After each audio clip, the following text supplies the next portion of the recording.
June 6, 1944, 5 a.m. Crisbecq Battery, Normandy coast.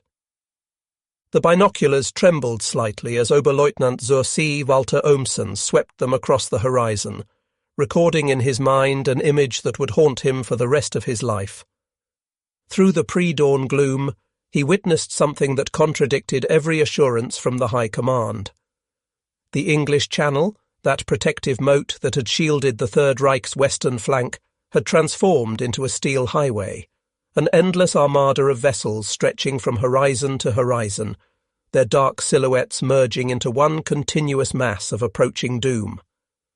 The invasion force comprised 6,939 vessels, 1,213 warships, 4,126 landing craft, 736 ancillary craft, and 864 merchant vessels, manned by over 195,000 naval personnel from 8 Allied countries. At 5:52 a.m., Ohmsen's battery received the order to open fire. 3 minutes later, at 5:55 a.m., the first shells from his 210mm Czech-made Škoda cannons arced toward the invasion fleet, drops of water against an approaching tsunami. His battery engaged the U.S. cruisers, USS Tuscaloosa and USS Quincy, and the battleship USS Nevada. At 6:30 a.m., his guns would claim the destroyer USS Corrie, the only U.S. destroyer lost on D-Day. From his reinforced concrete observation post atop the Crisbecq battery, the 32-year-old naval officer had just become the first German defender to sight and engage the Allied invasion of Fortress Europe. What Ohmsen saw through his Zeiss rangefinder that morning was not just an invasion fleet, it was the physical manifestation of an industrial capacity that Nazi propaganda had assured him could not exist. The mathematics of defeat were sailing toward him at 8 knots. The transformation had begun. Within hours, German officers across Normandy would witness a demonstration of Allied industrial might that would shatter every assumption about their enemy's capabilities and mark the beginning of the end for Hitler's 1,000-year Reich. The darkness of June 5th had brought ominous signs. At Army Group B headquarters in La Roche-Guyon, 50 miles from the coast, Lieutenant General Hans Speidel, Chief of Staff to Field Marshal Erwin Rommel, since April 15, 1944, monitored increasingly disturbing reports. Rommel himself was absent, in Germany celebrating his wife's birthday, convinced the weather was too poor for any invasion attempt. At 1:20 a.m., the 7th Army received notification of massive parachute drops across Normandy. The 82nd and 101st Airborne Divisions, numbering over 13,000 men, were being delivered by Douglas C. 47 Skytrains. General der Artillerie Erich Marx, commanding the 84th Corps from his headquarters in Saint-Lô, understood immediately. A veteran of the Eastern Front who had lost a leg at Stalingrad, Marx possessed the tactical instinct that years of combat had honed to a razor's edge. Yet even Marx, one of the Wehrmacht's most experienced commanders, could not imagine the scale of what was approaching. The German defenders had prepared for an invasion. They had not prepared for an industrial avalanche that would bury them under sheer material superiority. Vice Admiral Friedrich Ruger, appointed as naval advisor to Rommel in November 1943, had spent months inspecting the coastal defences. Born into a naval family in 1894, Ruger understood maritime operations better than any German officer in France. He had pressed for more mines, more obstacles, more guns. But as he would later write in his memoir, Rommel in Normandy, "We were preparing to fight the last war. They were bringing the next one." The German High Command had convinced itself that the Allies could mount an invasion with perhaps 20 divisions, supported by maybe 3,000 vessels. They based these calculations on their own capabilities, their own limitations, their own experience of scarcity and increasing industrial exhaustion after 5 years of war. As the first light of dawn crept across the Normandy coast on June 6th, German observers in bunkers and observation posts from Cherbourg to Le Havre began reporting the impossible. Not hundreds of ships, but thousands. Not a raid or a feint, but the largest amphibious invasion in human history. At strong point WN-62, overlooking what would become known as Omaha Beach, Gefreiter Heinrich Severloh peered through his machine gun's embrasure at 5:45 a.m. The 20-year-old farm boy from Metzingen had never seen the ocean before being stationed in Normandy. Now he saw no ocean at all, only steel. Ships everywhere, Severloh would later write in his memoir. Big ships, small ships, fat ships with flat bottoms, destroyers racing back and forth like sheepdogs. The horizon was gone. I tried to count, but gave up at 100. There were thousands. Across the 50-mile invasion front, German officers and soldiers experienced the same stunning realization. They were facing not just superior numbers, but a different order of magnitude entirely. At 5:30 a.m., the naval bombardment commenced. Available to the fleet were 5 battleships, 20 cruisers, 65 destroyers, and 2 monitors. For the German defenders, it was their first lesson in American industrial mathematics. The USS Texas alone fired 255 rounds from her 14-inch guns in the first hour. Each shell weighed 1,400 pounds. In 60 minutes, one ship had delivered 178 tons of high explosives, more than many German artillery regiments possessed in total ammunition reserves. Before the first soldier set foot on the beaches, the Allied naval forces had fired approximately 50,000 shells from destroyers, 23,000 shells from cruisers, and 3,500 shells from battleships, roughly 130,000 tons of explosive ordnance. General der Infanterie Günther Blumentritt, Chief of Staff to Commander-in-Chief West, would later testify, "We had prepared to fight soldiers. We found ourselves fighting factories." At 6 a.m., as naval shells continued to pulverize the Atlantic Wall, German defenders witnessed the second demonstration of Allied industrial superiority. The sky filled with aircraft, not dozens or hundreds, but thousands. Allied air forces flew over 14,000 sorties in support of the landings, having secured air supremacy prior to the invasion. The Luftwaffe had approximately 300 operational aircraft in all of France. On D-Day, they managed 319 sorties. The Allies flew 14,674. For every German plane in the air, there were 46 Allied aircraft. The mathematics were not just unfavourable, they were absurd. Major Josef Priller, commanding Jagdgeschwader 26, made the only Luftwaffe attack on the invasion beaches that morning. With just his wingman Heinz Wodarczyk, he strafed Sword Beach once before fleeing from dozens of Allied fighters.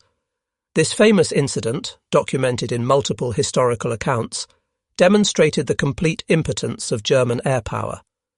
Despite the overwhelming firepower arrayed against them, German defenders at certain positions initially believed they might hold. At Omaha Beach, the 352nd Infantry Division occupied excellent defensive positions on bluffs overlooking the beach. Machine guns in concrete bunkers created interlocking fields of fire. The first waves of American infantry from the 1st and 29th Divisions walked into a slaughter. From the moment the Americans hit the beach at 6:30 a.m., machine gun fire erupted from the resistance nests. Heinrich Severloh, manning an MG-42 machine gun at Widerstandsnest 62, fired over 12,000 rounds that morning, a documented fact from his own testimony. He watched American soldiers fall by the dozens, by the hundreds. Bodies floated in the surf. The beach turned red with blood. For a brief moment it seemed the Atlantic Wall might hold. Then the destroyers came. At approximately 8 a.m., with the situation on Omaha Beach critical and General Omar Bradley considering evacuation, something unprecedented occurred. American destroyers, ignoring the risk of grounding or mines, closed to within 1,000 yards of the beach, point-blank range for naval guns. The USS McCook, USS Carmick, USS Doyle, and USS Frankfurt turned their 5-inch guns on individual German strongpoints. At such range, they couldn't miss. This action, well documented in naval records, proved decisive in breaking the German defence at Omaha. This was the moment German officers began to understand the true meaning of American industrial might. It wasn't just the number of ships, it was the willingness to risk them, to use them as expendable assets. The destroyer USS Corrie was lost, but immediately others took its place. Ships were not precious, irreplaceable assets as they were for the Kriegsmarine. They were tools, and America had thousands more. As the morning progressed, German observers witnessed something that defied their understanding of amphibious operations. The landing craft kept coming. Wave after wave, hour after hour, an endless conveyor belt of men and material flowing from sea to shore. The variety of specialized vessels stunned German observers. Landing craft tank, LCTS, disgorged 30-ton Sherman tanks directly onto the beaches. Landing ship tanks, LSTs, massive vessels 328 feet long, beached themselves and opened bow doors to discharge entire tank companies. DUKW amphibious trucks swam ashore, drove up the beach, and delivered supplies directly to combat units. By nightfall, the Allies had landed approximately 156,000 troops, 132,715 by sea, and 23,400 airborne. This force exceeded the entire German 7th Army defending Normandy. In the first 24 hours, the documented Allied achievement included 156,000 personnel, 20,000 vehicles, 1,700 tanks, 15,000 tons of supplies. The German 7th Army, defending the entire Normandy region, possessed fewer than 500 operational tanks. The Allies landed 3 times that many on the first day. The German response to the invasion revealed not just material inferiority, but systemic breakdown in the face of overwhelming enemy capability. The legendary Panzer divisions, which had conquered France in 6 weeks in 1940, found themselves paralyzed by Allied air supremacy and naval gunfire. The 21st Panzer Division, the only armoured unit close enough to intervene on D-Day, began its counterattack at 4 p.m. The division took 3 full hours to move the 10 miles from Ranville to and through Caen. What should have been a devastating armoured thrust became a tragic procession of burning vehicles. When the surviving panzers finally engaged British forces near Sword Beach, they encountered naval gunfire directed by forward observers. HMS Warspite, monitoring from 15 miles offshore, fired 15-inch shells that could penetrate any tank ever built. SS Standartenführer Kurt Meyer, commanding the 25th SS Panzergrenadier Regiment, would later write in his memoirs, "The enemy's material superiority was so great that our own strength was swept away like a wave breaking on a rock."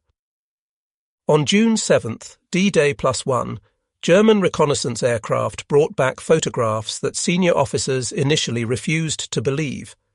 The Allies were building harbours, not capturing ports, building them from nothing in the open sea.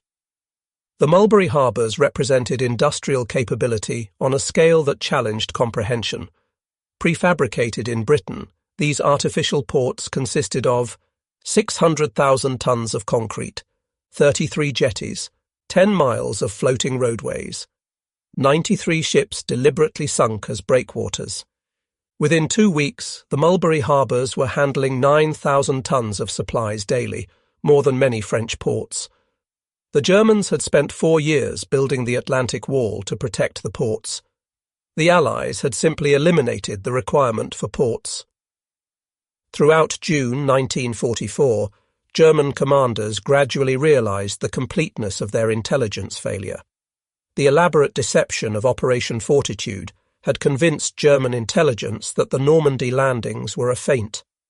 The real invasion would come at Pas-de-Calais, led by Patton's fictitious 1st United States Army Group. For crucial weeks, German reserves remained frozen, waiting for an invasion that never came. General der Panzertruppe Leo Geyer von Schweppenburg, commanding Panzer Group West, discovered the deception when captured documents revealed Patton's actual location, in Normandy, commanding the very real Third Army. As June progressed into July, German officers' reports to higher headquarters became increasingly desperate. General Feldmarschall Gerd von Rundstedt, Commander-in-Chief West, received a call from Field Marshal Wilhelm Keitel at OKW demanding to know why the invasion hadn't been thrown back into the sea. When Keitel asked what should be done, Rundstedt famously replied, "Make peace, you fools! What else can you do?" For this honesty, Rundstedt was immediately relieved of command. Field Marshal Erwin Rommel met with Hitler on June 17th at Margival, France. According to documented accounts, Rommel presented statistics showing the hopelessness of the German position. Complete Allied air supremacy, German divisions at 30% strength, and the impossibility of daylight movement due to naval gunfire. Hitler's response was to forbid any retreat, demanding fanatical resistance. Rommel left the meeting knowing Germany was doomed. Within a month, he would be implicated in the July 20th assassination plot against Hitler and forced to commit suicide. Hans Speidel, Rommel's chief of staff who survived the war, would later write in Invasion 1944, Rommel and the Normandy Campaign. We were not defeated by better soldiers or superior strategy. We were buried under an avalanche of material. The battle for Caen demonstrated the futility of German resistance against Allied material superiority. On July 7th, 467 RAF heavy bombers dropped 2,500 tons of bombs on Caen in 40 minutes, more explosive power than the entire Luftwaffe possessed in France. The 12th SS Panzer Division Hitlerjugend, one of Germany's best units, entered the Normandy battle with 20,540 men and 150 tanks. After 6 weeks, it had 300 men and no tanks, losing 8,000 soldiers in the Falaise Pocket alone. Operation Cobra, the American breakout from Normandy beginning July 25th, provided the final demonstration of Allied supremacy. 1,500 heavy bombers, 380 medium bombers and 550 fighter bombers dropped 3,300 tons of bombs in a concentrated carpet bombing attack, targeting an area just 6,000 by 2,200 yards. General-Lieutenant Fritz Bayerlein, commanding the Panzer Lehr Division positioned directly under the bombardment, reported, "My division has been annihilated. We are not fighting an army. We are fighting an industrial complex." The Panzer Lehr, which had entered Normandy with 190 tanks and 16,000 men, simply vanished. Of 3,000 men in the targeted area, 1,000 died instantly, 1,000 were wounded, and 1,000 were too psychologically shattered to fight. The operation's tragic friendly fire incidents killed 111 Americans and wounded 490, including Lieutenant General Leslie J. McNair, the highest-ranking U.S. officer killed in action in the European theatre. Yet even these casualties were absorbed without affecting the operation's success. The Falaise Pocket from August 12th to 21st, 1944, became the graveyard of German forces in Normandy. The documented statistics were apocalyptic: 10,000 to 15,000 Germans killed, 40,000 to 50,000 captured. 344 tanks and self-propelled guns destroyed in the northern sector alone. 2,447 soft-skinned vehicles abandoned. 252 artillery pieces lost. Between 20,000 and 50,000 Germans managed to escape the encirclement, but as disorganized remnants rather than fighting units. The German General Staff struggled to comprehend that they were not fighting a military campaign, but an industrial equation. The 1944 production comparison starkly illustrated Allied industrial dominance. German production, 1944. Aircraft, 39,807. Tank production peak, 1,854 monthly, December. Military trucks, 68,000. American production, 1944. Aircraft, 96,000. Tanks, 29,000. Military trucks, 650,000. These statistics didn't include British, Canadian, or Soviet production. Germany was fighting the entire world's industrial output with the production capacity of a medium-sized nation increasingly reduced by bombing. Total American wartime production included 297,000 aircraft, 193,000 artillery pieces, 86,000 tanks, 2 million army trucks, 41 billion rounds of ammunition. General Franz Halder, former Chief of the General Staff, calculated after the war. By 1944, the Allied advantage in war production was approximately 5-1. In certain categories like trucks, it was 10-1. We were not defeated, we were mathematically eliminated. The German officers who survived Normandy were psychologically transformed.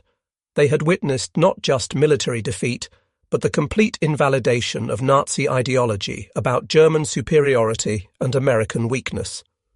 Young officers who had grown up under Nazism were particularly affected. They had been told Americans were soft, spoiled by luxury, unable to fight. Instead, they discovered Americans had machines to do the hard work, radios to coordinate, abundant ammunition to practice with, and confidence from unlimited support. The suicide rate among German officers spiked dramatically. Defeat was one thing. The complete invalidation of their worldview was another. Beyond mere quantity, German officers confronted a technology gap that revealed how far behind Germany had fallen. Proximity fuses turned anti-aircraft fire into precision killing. Radar-directed naval gunfire could hit targets miles inland with first-round accuracy. DUKW amphibious trucks solved logistics problems Germany couldn't even conceptualize. The Allied use of specialized vehicles particularly impressed German officers. Hobart's funnies, modified tanks that could clear mines, lay bridges, destroy bunkers, solved tactical problems through engineering rather than blood. Throughout the Normandy campaign, German officers developed a particular dread of naval gunfire. The battleship HMS Rodney's 16-inch guns could fire 2,048-pound shells 23 miles inland. The USS Nevada, USS Texas, and HMS Warspite turned their main batteries into super-heavy artillery that could obliterate any target. German artillery attempting counter-battery fire against naval vessels learned the futility of their task. Ships moved. They also shot back with. By July 1944, German movement in daylight had become virtually impossible. Allied fighter bombers operating in cab ranks, controlled by forward observers, could strike any target within minutes.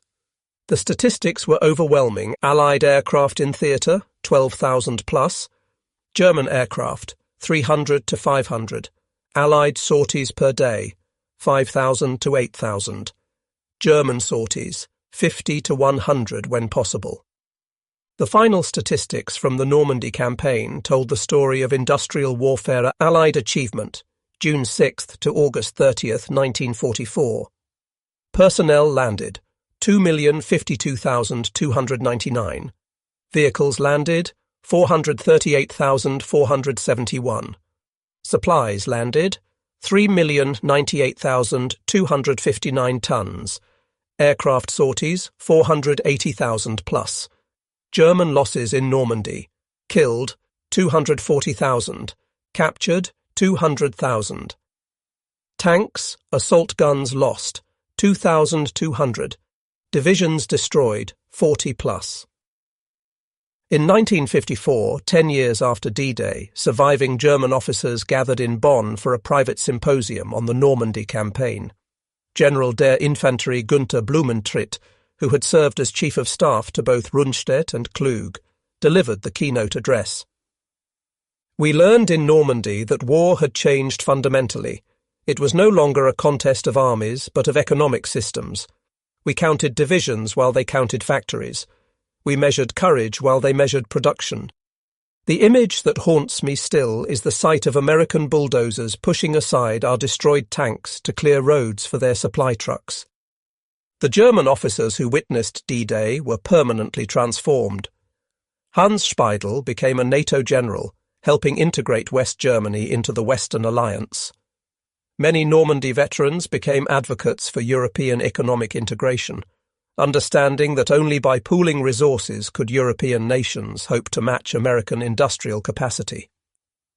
Field Marshal Albert Kesselring, who commanded German forces in Italy, compared his experience with those who fought in Normandy.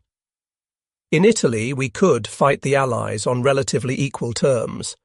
In Normandy, on open ground where they could deploy their full industrial might, our forces were simply erased. On June 6, 1984, the 40th anniversary of D-Day, Walter Ohmsen returned to Crisbecq Battery as an honoured guest. The former Oberleutnant Walter, now 73, stood at the same observation post where he had first sighted the invasion fleet. Speaking to gathered veterans, both Allied and German, he reflected, "40 years ago, I stood here and saw the impossible, a sea covered with ships from horizon to horizon. I knew in that moment that everything I had been told was wrong. Weak nations don't build 7,000 ships. Divided nations don't coordinate such an invasion. I fired my guns at that armada, and I might as well have been throwing stones at the tide. We sank one destroyer, damaged a few others. For every ship we hit, 100 passed unharmed." Young officers today study tactics from Normandy. But the real lesson is simpler. In modern war, the side that can produce the most wins. We learned that industrial capacity is military capacity. The sea of ships I saw that morning was not just an invasion fleet. It was American industrial might made visible. The German officers who watched nearly 7,000 Allied ships approach on D-Day witnessed more than an invasion. They witnessed the future of warfare, where industrial capacity would trump every other consideration. The image that haunted them, that impossible armada stretching from horizon to horizon, was the physical manifestation of democracy's latent power unleashed, of industrial might applied to military purpose on a scale that rendered traditional military virtues irrelevant. They had prepared for war.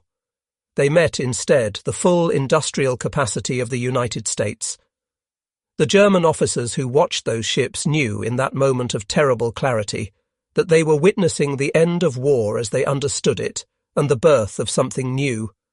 Industrial warfare on a scale that made their professional expertise obsolete. Their defeat was not military but mathematical, not tactical but industrial, not a failure of courage but a shortage of trucks. It was a lesson written in steel across the waters of the English Channel on June 6, 1944, when nearly 7,000 ships announced that American industrial might had come to Europe, and nothing would ever be the same again.